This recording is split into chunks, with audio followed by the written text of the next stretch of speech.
We have over 12,000 affected families within Isiolo County and those displaced that need immediate assistance. And we came to deliberate with all our valuable partners and the county and the national government to see to it how we can send an appeal to both the national and humanitarian agencies across the country to come and support the people of Isiolo in terms of addressing the vulnerabilities that has come to us as a result of the ravaging torrential rains.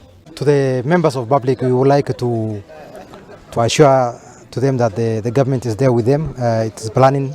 There's a lot of meeting going on at the national level, as much as we are doing it at the county level and also at the sub-county and the ward levels. We have made a